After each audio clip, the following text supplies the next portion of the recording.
I'm Dr. Sri Banerjee, core faculty for the College of Health Sciences at Walden University. And in this segment, I'm going to be going over a little bit more about breastfeeding.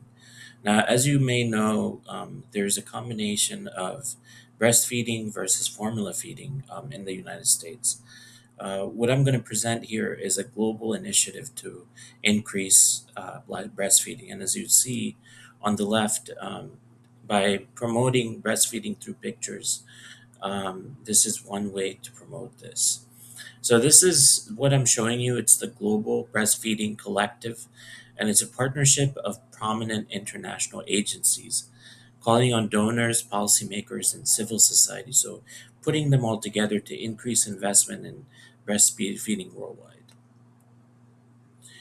So, just for starters, breastfeeding is a smart investment. So, this is a vital part of providing every child with the healthiest start in life.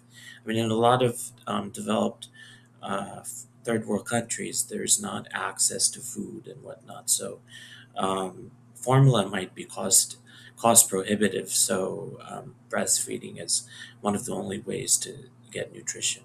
As I said, it is breastfeeding is a baby's first vaccine because of all the immunoglobulins that are within the milk, and best source of nutrition, which can bolster brain development. Um, so it nurtures national economies. Breastfeeding increase rates can improve a country's prosperity by lowering healthcare costs. Breastfeeding is not just one woman job; it requires encouragement and support from skilled counselors. By investing $570 million a year for the next 10 years, governments, donors, and partners can help raise at least 50% breastfeeding. Um, so here's a diagram. I really like this one because it shows breastfeeding leads to improved health and development for children, and improved health for women.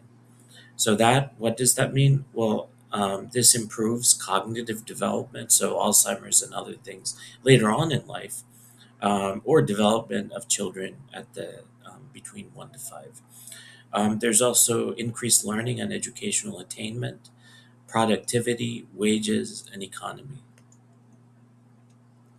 So, what is the call to action, which is always important because this has to tied with policy.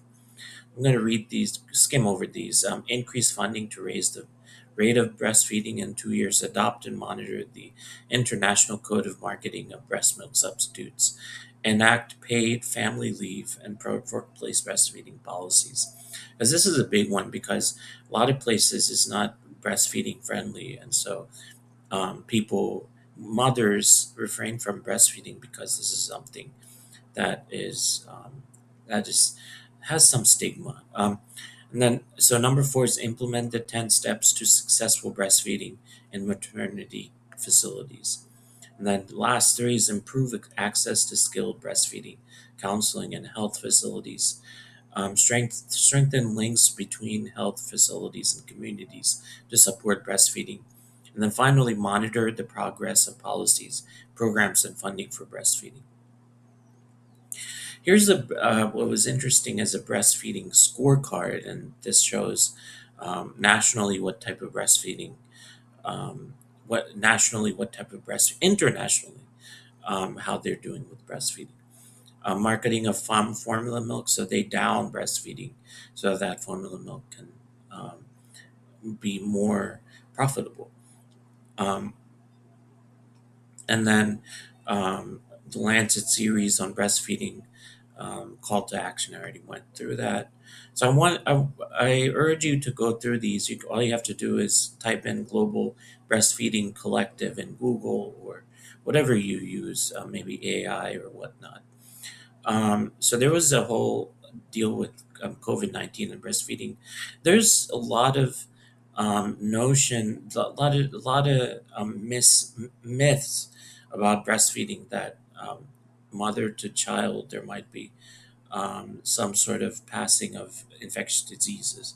So you have to check when you're looking at the infectious diseases is do they pass through breast milk or not?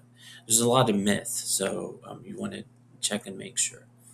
So here's a lot of digital marketing of breast milk substitutes, and whatnot. So, World Breastfeeding Trends Initiative, and there's also Summit. Anyway, so there's a lot going on. There's a call to action. There's a lot more movement to promote breastfeeding, and that's it. I hope this has made some sense. Thank you for listening.